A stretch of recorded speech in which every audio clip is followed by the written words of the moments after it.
Hey, I'm Coach Michael Graham. I'm rocking with Grandosiá TV.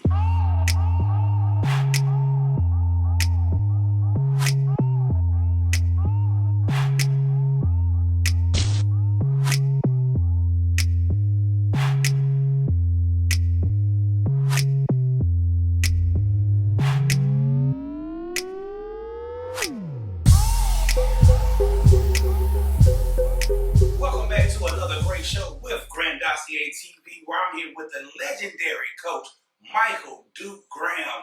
Where we're going to talk about his story of going from Little League, high school, to professional career that he had. Then from that, where he's always been a great coach. Now he's training young men to become better athletes right now. But before we get into that, make sure you hit the subscribe button. Make sure you like this video. Make sure you hit the notification bell so when we go live, you get all the up-to-date videos. Coach, how you been doing today? I've been doing great, man. Just glad to be alive. There you go, man. Like I said earlier in the intro, we're going to talk about you starting your life in football. You've been, ever since I've known you, you always been a passionate guy. You always been a passionate guy about sports. You always talk about you playing sports. I see a lot of things on social media about your time in the CFL, the American Football League. But before we get to that part of that, what made you start playing football and fell in love with it, make you fall in love with it? Well, when I was a little kid, I used to watch my brother next to me play basketball, and he played football. And I used to go watch him play. He was my idol. So I used to go watch him play, and I always wanted to be like my brother. I always wanted to be like my brother. So that's what really got me into football at an early age at 9 years old. Gotcha. So when you started playing football, I always known you to be a defensive side, on the defense side of the ball. Yeah. Have you always played defense? Did you ever play offense? Which one did you like the most? Did you like getting hit or giving the hit? Well, when I first started, I played both ways.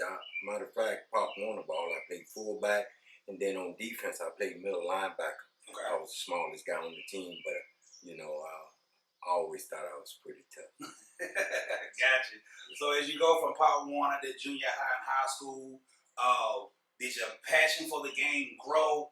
What was going on there? Did you get a scholarship to a college? How did things work out for you? Well, in junior high school, I turned into more of a defensive player, and I started off at defensive back in junior high school. And when I got to high school, I still played a little defensive back. And matter of fact, in high school, I played JV 2 years straight. Matter of fact, I played in the 10th grade and in the 11th grade because they said I was too small to play varsity. So I had to play JV 2 years straight.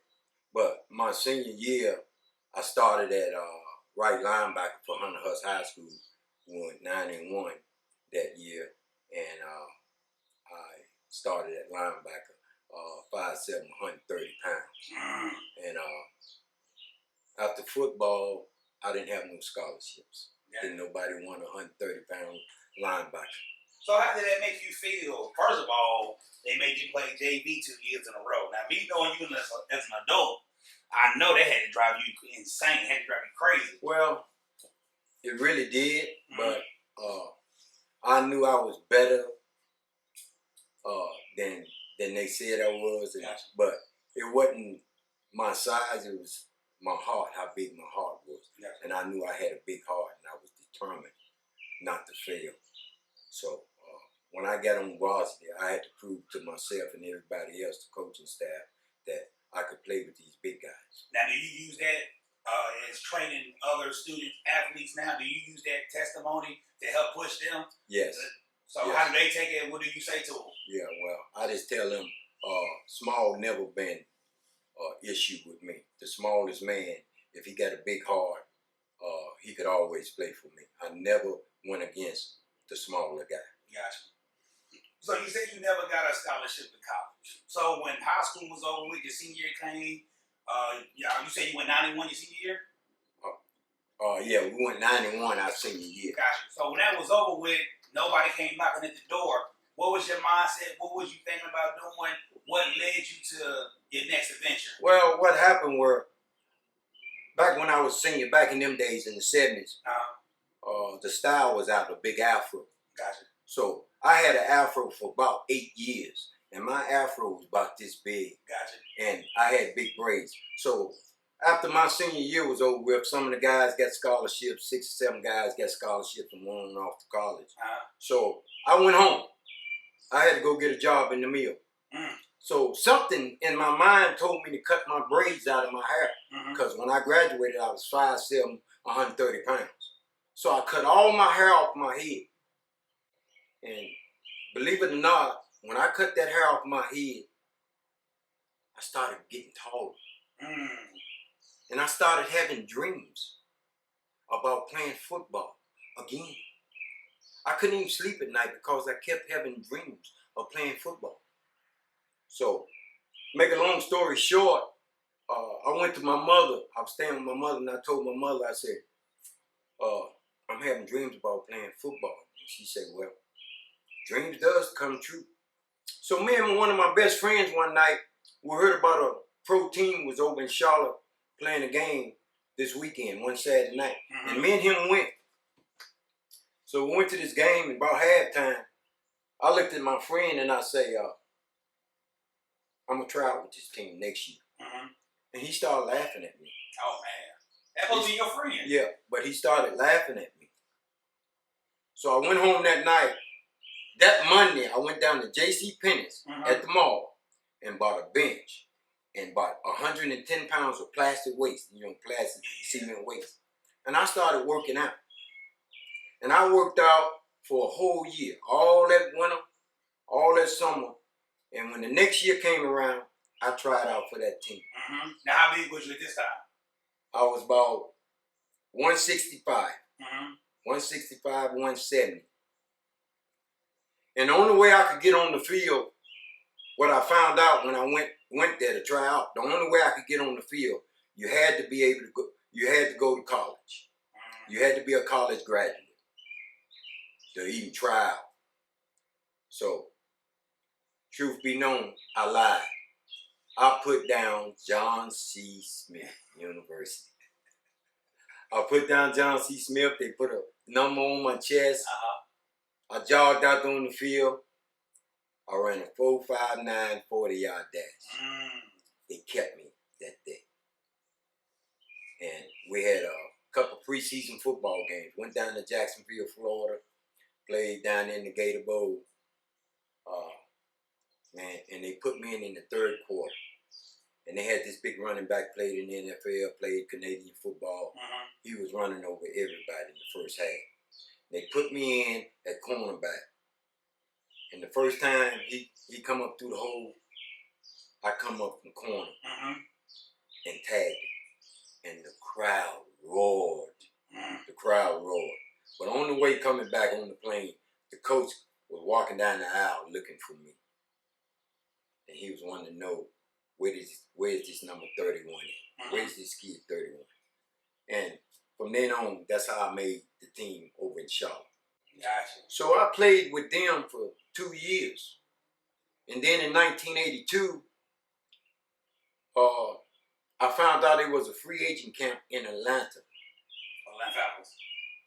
Atlanta, Georgia. So I called down there and got in touch with the people that was over the camp and paid my fees to get in the camp. And I went down to the camp and tried out. And I ran a 4.39 40-yard dash back-to-back.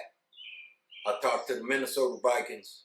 Cleveland Browns said they were going to bring me in the mini camp. And Toronto signed me right then for 2 years in 1982. So I goes to Toronto in the next 3 weeks. And I plays in 4 preseason football games. I was the last defensive back to get cut off that team. And by the way, people don't know this in Gaston County. I played with Sam Mills, his statue over in front of the Coliseum now. Me and Sam Mills played together in Toronto, Canada in 1982. Sam got cut 2 weeks before I did out of Toronto, Canada. So when I gets back home, I see Sam playing with the New Orleans Saints on TV. So that's how I get the opportunity to play professional football. So didn't go to college. So what happened? What happened with the Atlanta Falcons and Cleveland? Like they saw you, they didn't want you, or what happened with that? Well, the thing was, in my mind, whoever wanted me first, whoever wanted to sign me first, that's where I'm going. Gotcha. You know, I couldn't wait to go to Minnesota Vikings. Gotcha. I couldn't wait to go to the Cleveland Browns. They said they're going to bring me in the minicamp. Toronto said they want to sign me right now for 2 years. Gotcha. Now, So I went with them. Is there any reason why they cut you? Did they tell you any reason why they let you go? They had to make a choice. And the choice was between JoJo Heath, that played at Philadelphia for 2 years, and a guy named Darrell Wilson that played in the NFL and went to a big college. Gotcha. So who you want to choose? A guy that didn't go to college, or you want to choose a guy that played in the NFL, or a guy that played a Division I school? I had the better talent. If you ask me, I was better. Better player. Right. But I knew the choice was going to be me. So I had to go back home and go back to the American Football League and play with them. But when I get back home, that year we won the American Bowl Championship. That's what's up. I got a championship ring in the house right now. I'm proud of, and I cherish. And in 1983, that year, I was picked the #1 free safety in the league. That's what's that up. year. I had another tryout in the CFL. The CFL. That's the USFL. That was right after in 1984. All these guys. It was another league that came in.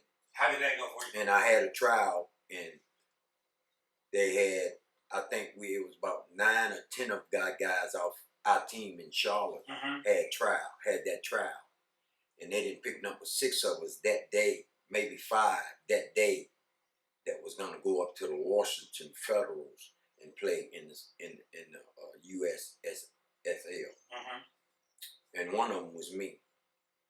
Well, they said 48 hours, go home, pack your clothes. 48 hours, everybody, y'all 6 is going, we're going to fly you up to DC. Right. Well, 48 hours came, and I hadn't got a phone call yet. Well, the owner of the team in Charlotte called me probably 3 days later and said, Mike, we up in DC trying to make a decision. These owners up here trying to make a decision. Do they want you or not? Because you didn't go to college and they know you're good and this and that, but we up here trying to make a decision.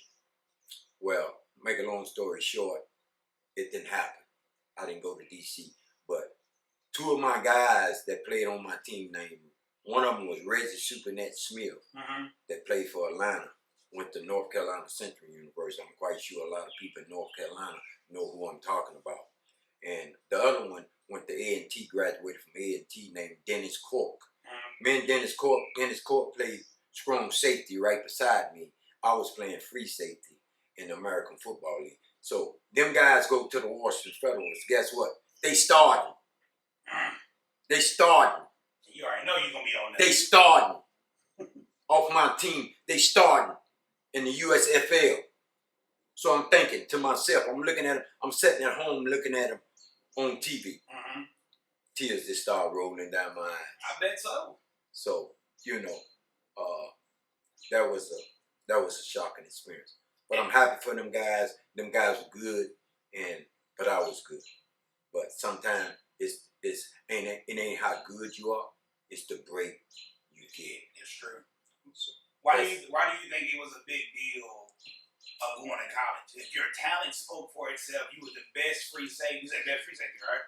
Yeah. If you was the best free safety, why was it a big deal though? Did anybody ever come and tell you? It always. Was it politics? It's politics. Gotcha. All sports is politics. What I learned playing the game at that age, 22, 21, 23, 24 years old, what I found out, it ain't how good you are. It's who want to take the chance with you. Who want to pick you. Because I seen guys like Sam Mills get cut. You know how good he was. All right? I seen guys was knocking people out every day, running over running backs, running over people. And you look the next day in practice and you be like, where Joe at? Man, they cut Joe yesterday. Where Sam at? They cut Sam yesterday. It's never how good you are. It's the choices, is the break that people give you. So you can train people from day one when they're 2 years old all the way up, and you put them in somebody else's hand, another coach's hand, and that coach can ruin your son's career that you've been training ever since he's been born. And I know that firsthand because I trained a son named Tyson Graham, my son, ever since he was born. And he goes up to Carolina and was making people spit their mouthpiece out. Because you know why? I went up every Saturday and watched practice. Right. And for a coach that not want to play him, and it just ruined it. And you know, it's a sad thing when that happens. Poor coaching and poor management can ruin a lot of players. That's right. So was that your last run at it? Did you give up after that, or did you just? I didn't give up. What happened was, after 1983, my son was born, and right after the season, in January the 12th, Tyson was born, my oldest son. And about 2 months after that, I had a free agent tryout with the Houston Oilers. I had a little agent, and he got me a tryout with the Houston Oilers in the NFL. Well, the catch were, he would get me the tryout, but I would have to pay my expenses, my plane fare, to get out to Houston and pay my motel fare. But I could get on the field and try out. And I got that letter in the mail and all the information and when I was supposed to leave and what motel I was staying in. But at the time, guess what? I did not have no money. And I did not tell my mother, I didn't tell none of my brothers and sisters that I needed money. I just let it go. But I don't regret that. Sometimes I sit around and I think about it. But, you know, I really enjoyed my young life. I enjoyed my football career. Because I really done things nobody else had not done in this county. I have made strides in football that nobody ever done in Gaston County. I have never heard of anybody doing what I done. But if you went further than me, you went to college. Right. If you went further than me, you went to college. Right. You know, I had one of my best friends named Rufus Crawford. I think he went to Virginia State or Virginia Union. Rufus went to Virginia Union. He played at Seattle. Had a trial to treat Seattle. Last man get cut at Seattle in the fourth preseason game. Went to Hamilton, played in Canada. Went to Hamilton Tiger Cats. Made a career out of it. Probably in the Hall of Fame in Canada right now. He still stay in Canada. He's one of my best friends, man. Rufus Crawford. And we had a lot of kids that went to college. Sean Boyd went to Carolina, got drafted in football. And, you know, it's just a lot of good talent have came out of here. And I'm proud of them guys. But when you can't put me in the category with them guys, because I didn't go to college.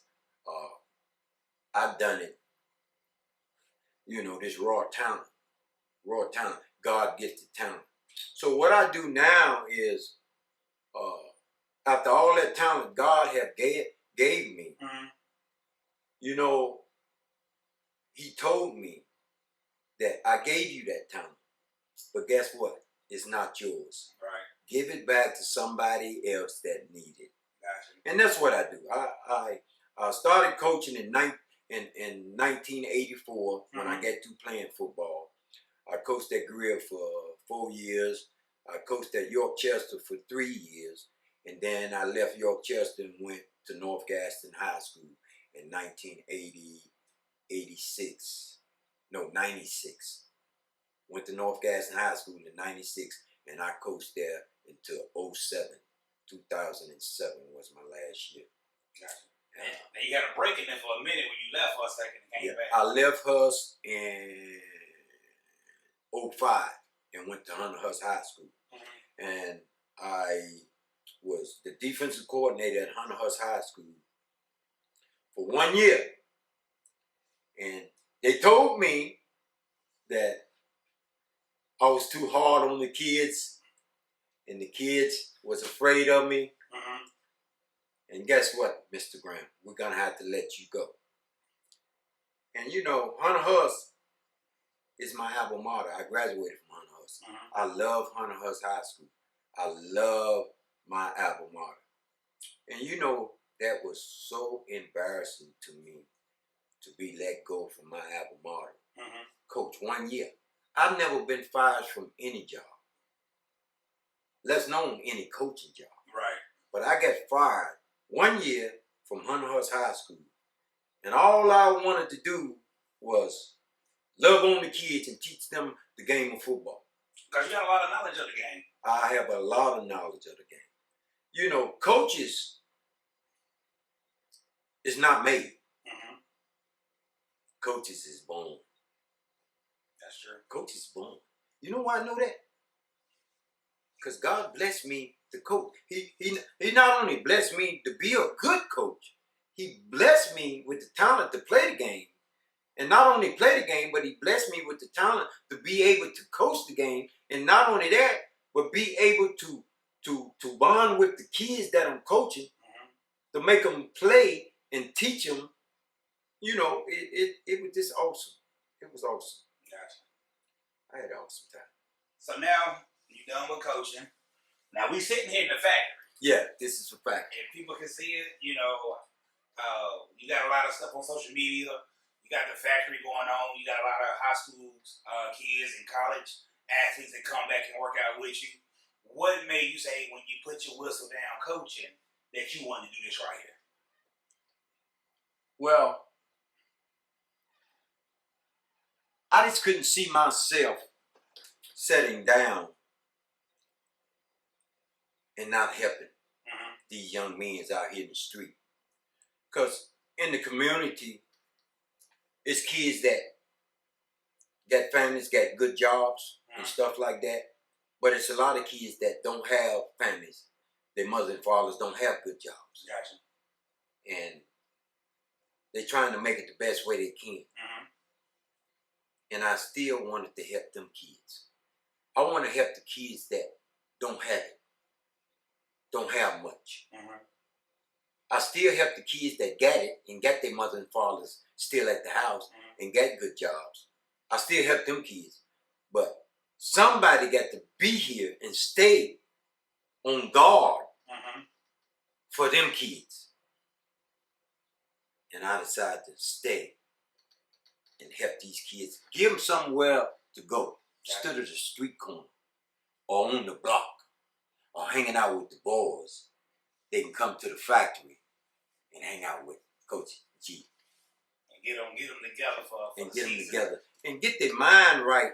This not for college, but get their mind right for life. Gotcha. Get them focused about what you want to do 5 years from now. What you want to do 10 years from now. You know, talk to them like, you know, like I'm their father figure. Gotcha. Or their big brother. Gotcha. You know, some of these kids don't have, their dad is not around. Some of them, their mothers ain't around. That's true. You know, so I takes the place of that.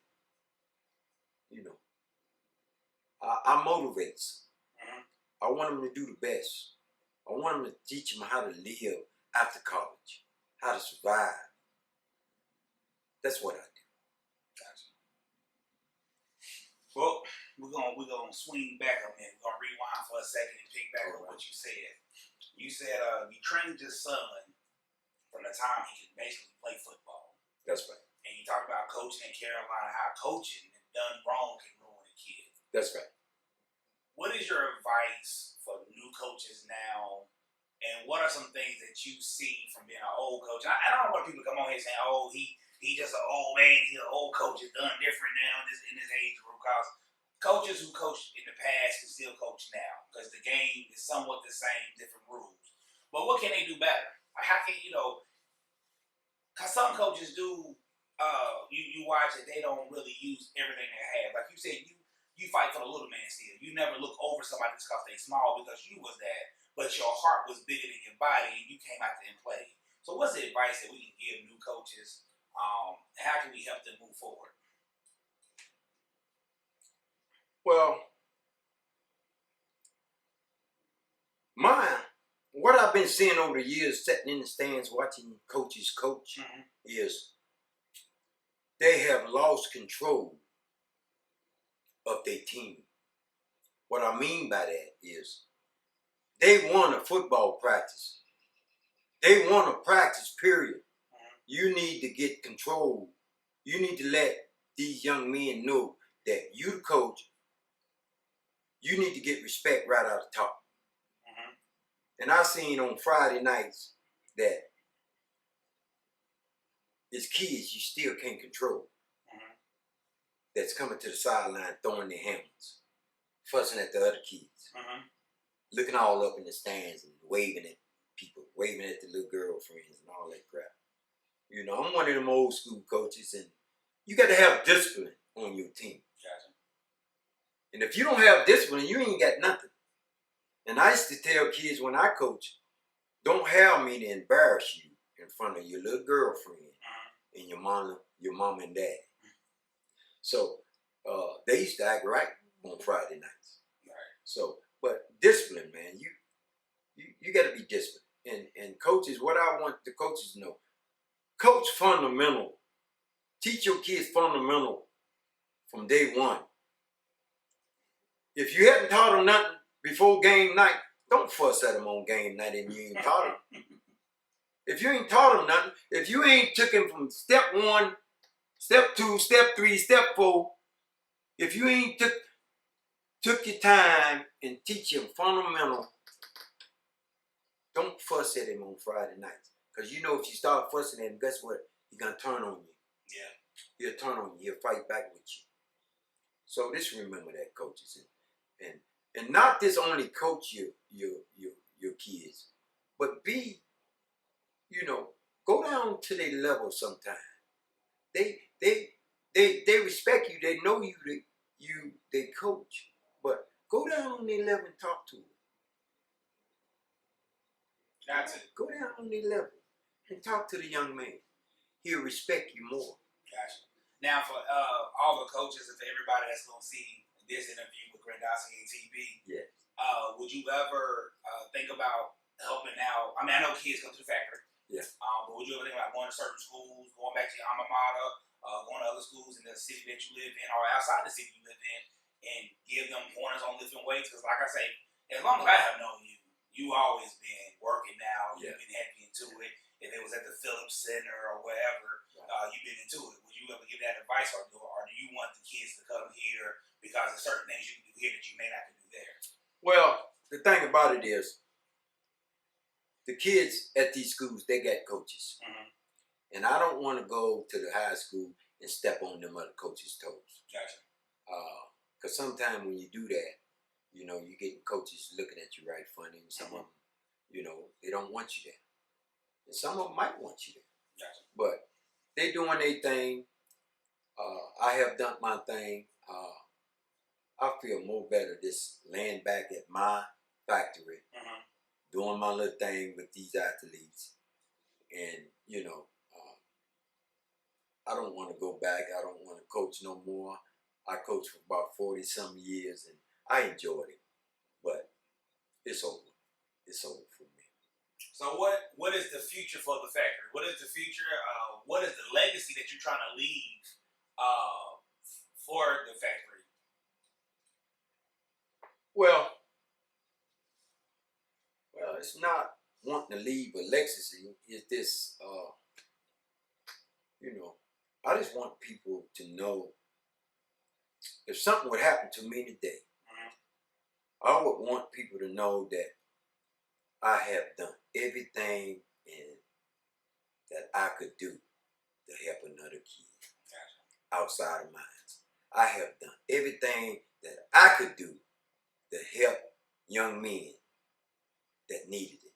Because when I was growing up, there wasn't nobody around to help the young guys. Most of the athletes had left town and went up north somewhere. There was no one to help me.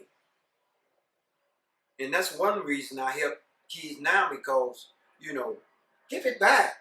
It's not mine. Right.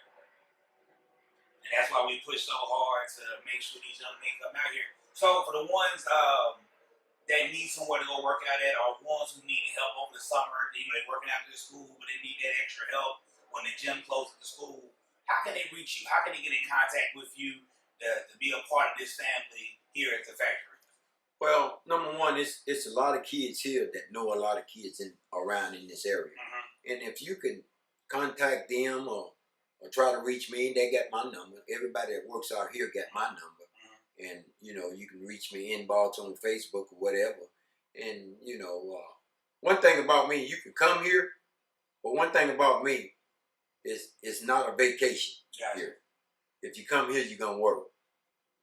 You know, you got a lot of good athletes here in Gaston County, but some of them don't want to work. And that's why you find out most of these good athletes go to school, they go to college, they get on the 4-year ride.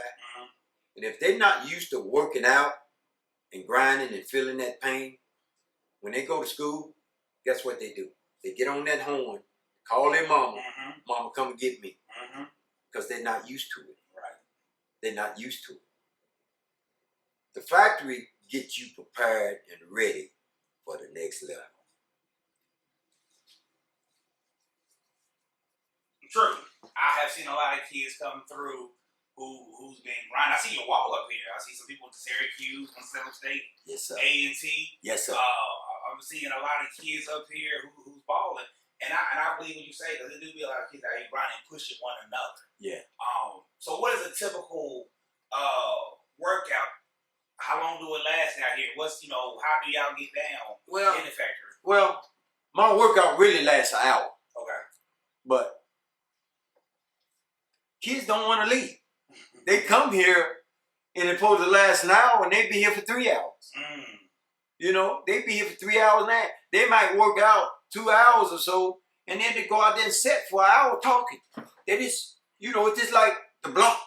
Yeah. You know, instead of them hanging on the street corner, they hang down here at the factory. Gotcha. And I like that, because I'd rather for them to hang out here talking and having fun than hanging on the street corner. Especially when I was going on with, you know, black on black crime, or, you know, police brutality with young folks. So that's right. It's a safe haven. Safe haven. That's a good thing right there for the people. Right. That's right. And you know, people don't know it, but I try to have about 3 cookouts a summer. Next Thursday, we're having a cookout for the kids that work out here, and you're welcome to come anytime. I definitely will do that now. Listen, I love food. Yeah. Listen, I don't look like the athlete I used to be, so I will definitely come eat now. Yeah. So, as we get ready to close, I gotta bring this up because I know you have a grandson that's a pretty good athlete. I see you on Facebook with a lot. What we doing with that? You worked your oldest son out. You worked your youngest son out. I know you got your hands on the young grandson. Yes, I do. I got my hands on him. I don't get to see it much like I supposed to or could see it. He does a lot. Right now he's playing baseball. Okay. And he plays a lot of tournaments. He's in a lot of tournaments on the weekend. Okay. Matter of fact, his sister here now. She'll be here until next Monday. And he come by today, but every time he come in the factory, he works out. He know his routine, what he goes through, what he takes his ladders out and jump on his ladders. He got his rope. He got his ladder drills that he runs and drills. So he know the routine. If he can he still wear a month and a half, he still come back and take all his stuff out and know his routine. Gotcha. He's 10 years old, and he's gonna be pretty good. I can see something in him. Gotcha. So before we let you go, I just need to know, what makes, in your mind, what makes a great athlete? What is the ingredients? I hate to say it this way, but it's the only way I can say it. If God stepped aside for a day and said, Coach Mike Graham, I need you to come here and make the best football athlete that you can make, what do you put inside that person? First of all, I have to motivate him and tell him how good he is and how good he can be. You know what I mean? I do. I have to motivate him and tell him how good he could be. Tell him he can be better than anybody that ever played the game. Gotcha. And just motivate him and start training him. If you can get inside the brain of any human being, they would do anything you tell them. That's true. And they don't forget. So really, it starts here. It starts here, talking to the athlete. You know what I mean? It starts here, upstairs. So when you start thinking about stuff up here, the body will move. The body will move. So I say the brain. You start focusing in on the brain, and then everything else will fall in place. You got to be focused. You got to know what you want, where you're going, what you want to do, how far you want to take it. It's got to be in you, but you got to think it. That's what's up. I love it. I love it, Coach. I love it. Yeah. With that being said, we ain't gonna hold you long, Coach. With that being said, man, make sure y'all hit the subscribe button. Make sure you like this video. Make sure you hit the notification bell because you don't want to miss no videos. And we are out at Grandosiá TV.